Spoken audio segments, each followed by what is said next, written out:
Afternoon Constitutional. Thank you for spending however you spend your constitutionals with us here on YouTube and through our radio station partnerships.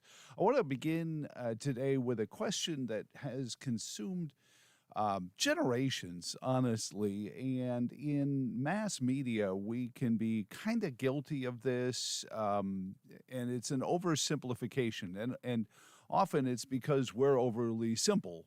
And I'd love to say it's more complex than that, but generally speaking, we're not. But I was asked a question earlier, and I saved it because I don't want to misquote the fella Sean who wrote in to me. And he said, Joe, I'm a regular listener. Kudos to your program and content, often refreshing because I value some of your fundamental principles. Here is food for thought, he writes. The left-right paradigm pushed in today's mainstream media, for example, liberal versus conservative as promoted on CNN or Fox or mainstream talk radio, is a clever, highly successful tool designed to preclude effective and actionable debate on consensus supportive of sustaining and promoting a free republic. Now, I'm going to pause on reading his email here for a second because we're going to be heading to Freedom Fest, and there are not a lot of what you would consider traditional conservative talk radio shows that are going there, and you can join us at freedomfest.com. John Stossel did his TV show there for quite some time. Larry Kudlow does, because it's a very economic freedom thing. But I'll get back to that. But it is a debate that consumes programs like Freedom Fest because frequently they will have political people there. There will be Donald Trump, for example, kicked off his presidential campaign at Freedom Fest, which was a little different, and people were a little surprised by it. So the email from this fellow, Sean, goes on, pardon me, think about this. When the United States of America was founded, what was their primary goal? So this, you probably didn't answer with a conservative nation or a liberal nation. Both would be equally wrong. Conceptually, conservatism, and again, this is not to sound overly wonky, but conservatism itself really was born, American conservatism was born with the Declaration of Independence, and not for the reason you may think. It was born there because upon receiving this legal filing under Magna Carta, a bunch of members of the British Parliament, led by Edmund Burke, a minister from Belfast, said, you know, this legal filing kind of has us dead to rights because under Magna Carta, there were circumstances where the king could be found to be failing and, for lack of a 18th century word, impeached.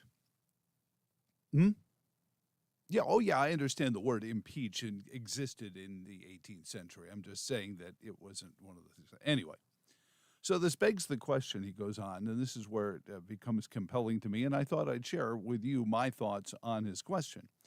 If left versus right aren't fundamental concepts for a free state, why are we so focused on them? Is promoting conservatism more important than defeating authoritarianism? Thomas Jefferson didn't seem to think so. To him, authoritarianism was the true enemy.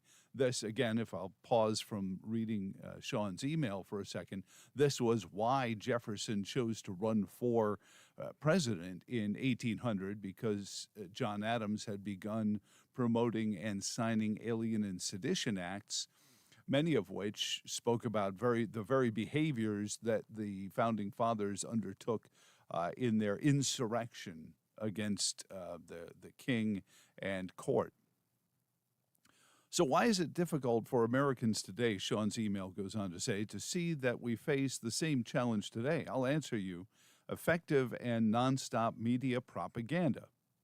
This is where I had to work hard not to take it personally, because I don't think we're propagandists here, but we are in the media, so and we are sharing points of view. So one can argue, am I trying to make you see my point of view, or am I just saying, consider?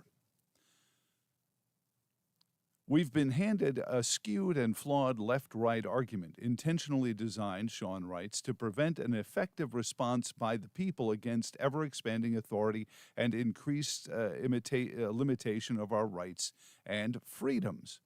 Promoted in mainstream media and perpetuated on talk radio across the land, if we don't break through this paradigm, there can and will be no consensus and no preservation of freedom, period.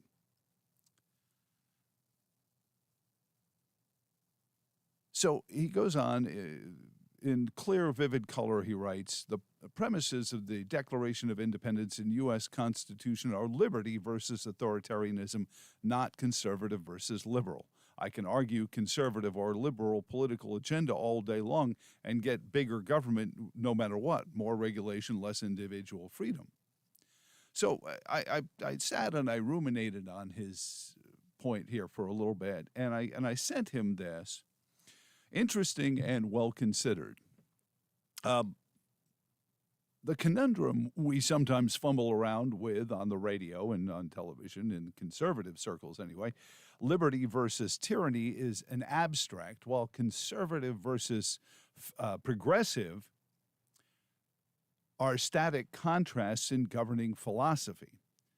It roots in how you see liberty defined as I've come across it. Now, you're not going to like what I'm going to tell you about progressives, because progressives do think, the ones who are righteous and interesting to talk to, they truly believe they are working towards liberty. And I'll tell you why.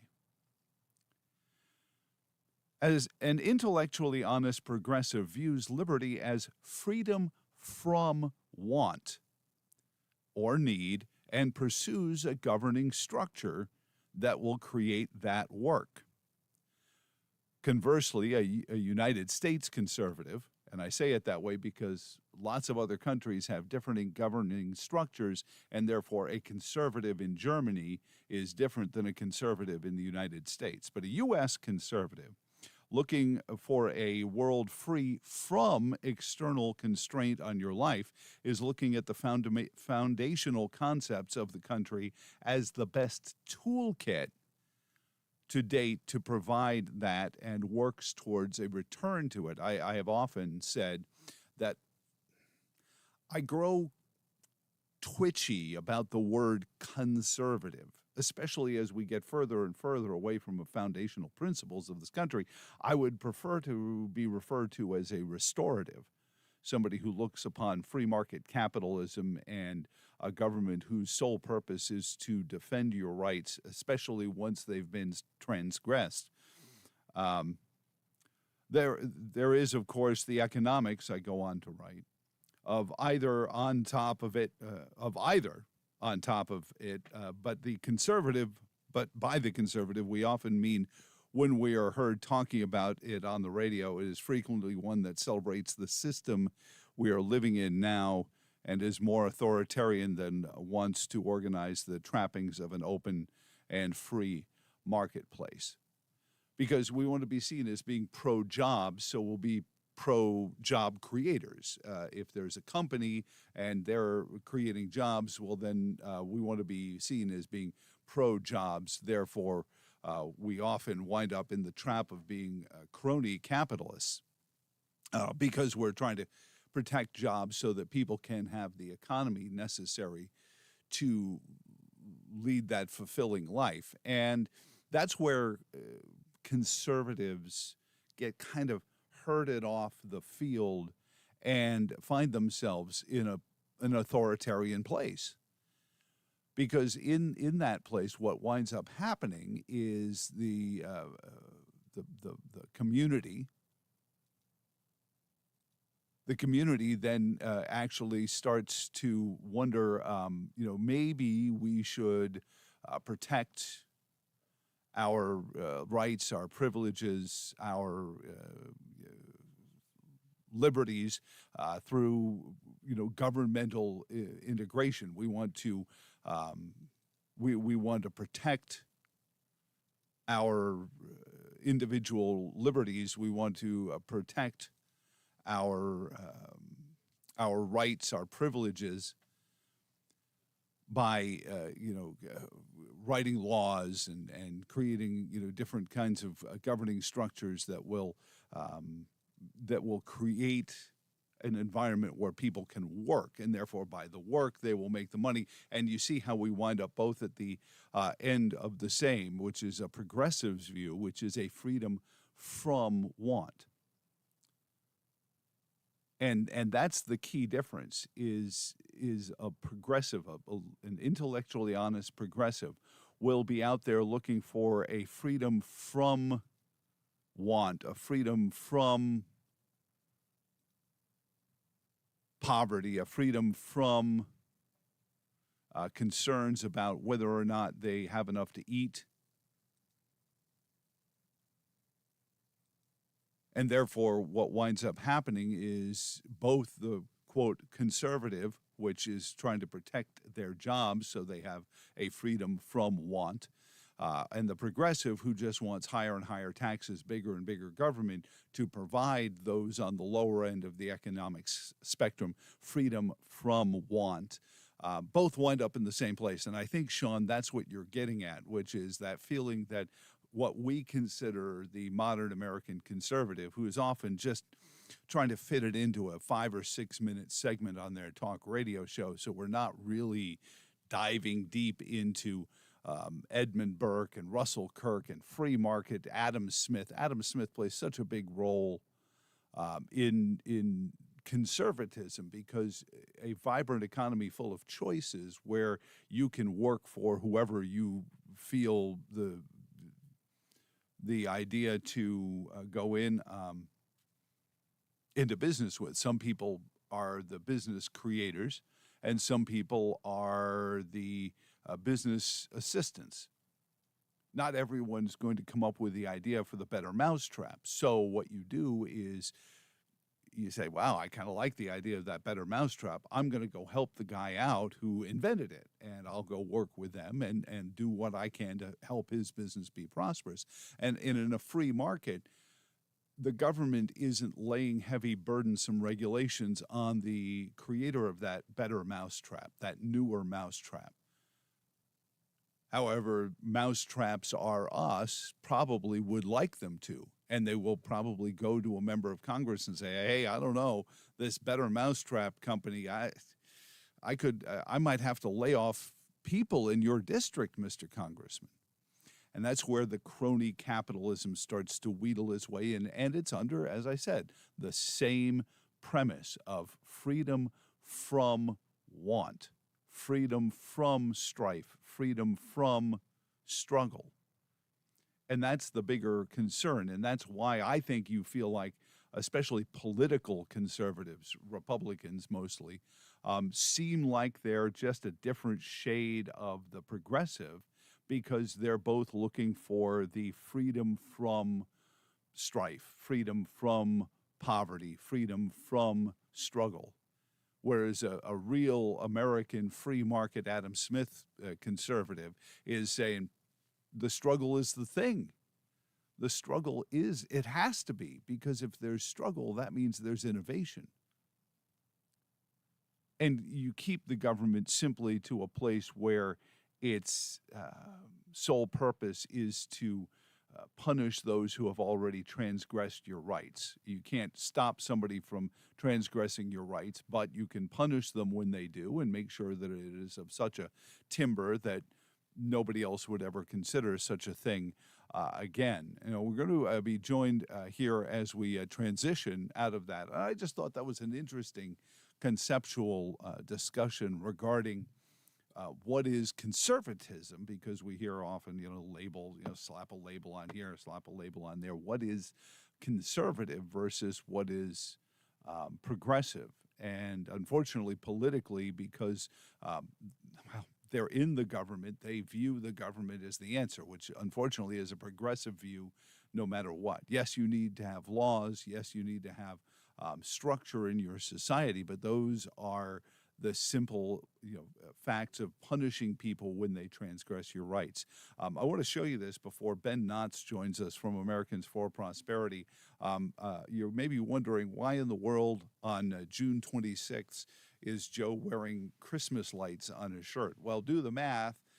This is what we traditionally do on my radio program, Halfway to Christmas. We call this the Halfway to Christmas special. And it's not meant to be mean-spirited. It's meant to be an impetus to you to say, don't waste another 6 months, because there's just as much time between now and the end of the year as there was between the beginning of the year and now. So we're about the midpoint. Christmas will be in 6 months, and you best be ready for it and not waste more time along the way, like the budget conferees in the Virginia General Assembly. And that's why we invited Ben Knotts to join us. He is, as you know, he's been on with us before, the legislative director for Americans for Prosperity, and therefore he knows a little bit about what's going on in the hallways of the Pocahontas building. Ben, they still call it the Pocahontas building. Is that not politically incorrect? Oh, okay, all right. I thought I just didn't want to mischaracterize. I thought it might have been, the I don't even want to begin down that briar patch. So anyway, here we are. It's June 26th. People keep saying, but Joe, the General Assembly, sine died months ago. Why are you still saying you're covering the General Assembly? It's because they really haven't. They haven't finished with the budget tweaking that the governor has put in the biennium. How far apart are they?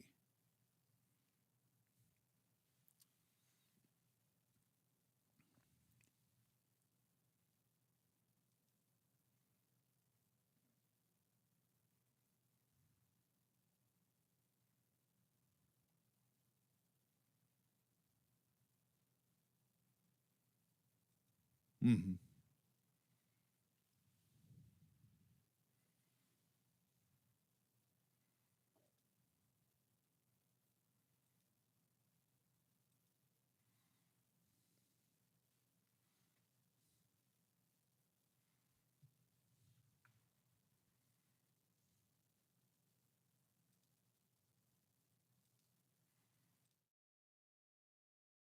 Mm-hmm.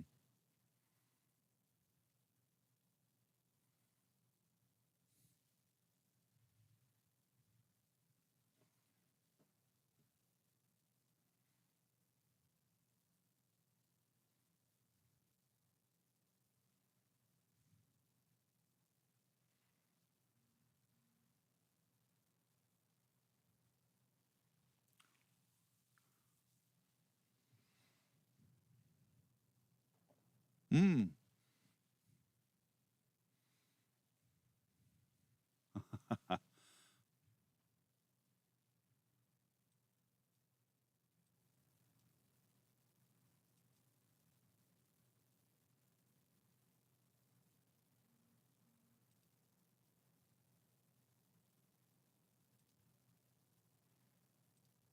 Well, absolutely. Ben Knotts is on with us from Americans for Prosperity, and Ben, I appreciate you taking a little time out with us for this idea that there is a constituency out there that maybe isn't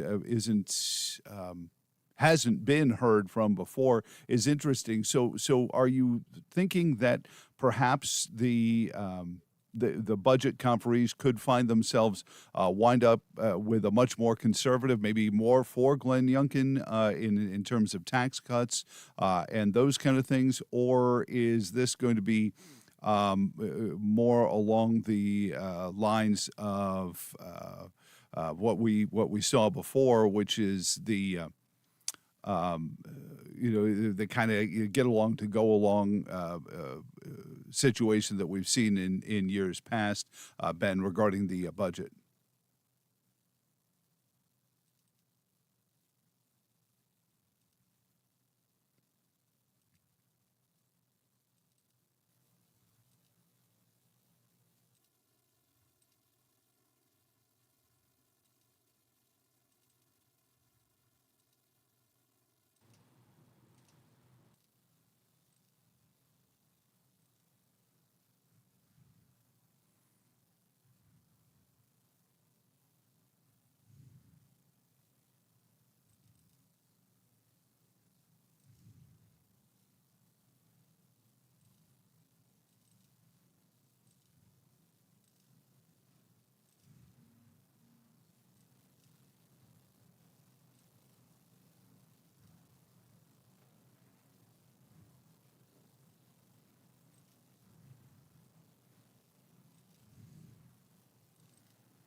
So do you think that what we're going to wind up seeing is something that's going to be good for the businesses of Virginia and the people who are trying to make ends meet in Virginia? Are they going to see the tax cuts they were hoping to get, Ben, or is it going to be more of the same old going on, where maybe if you do all these things and you get if you filed the right forms and you check the right boxes, we'll get you a tax cut. But for the most part, the average Virginian may not.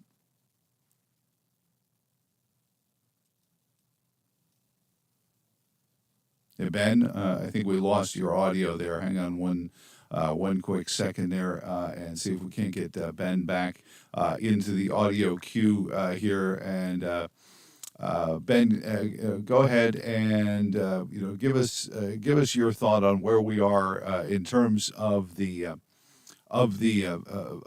budget, and do you think the people will be getting a tax cut from it?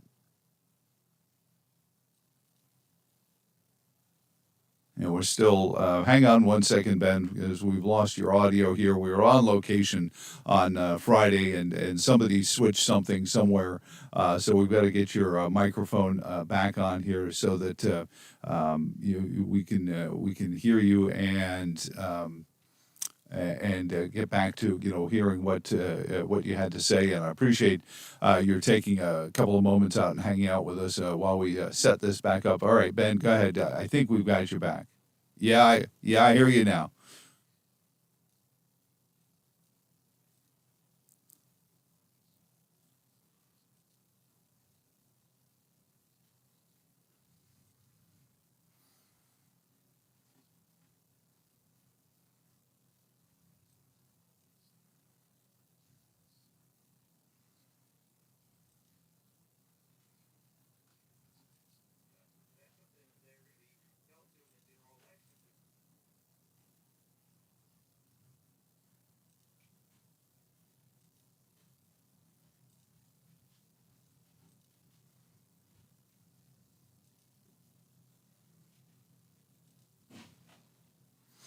Yeah, Ben, we're still having audio issues with you. I apologies. Apparently, I'm hearing you, but nobody else is. So we're gonna have to.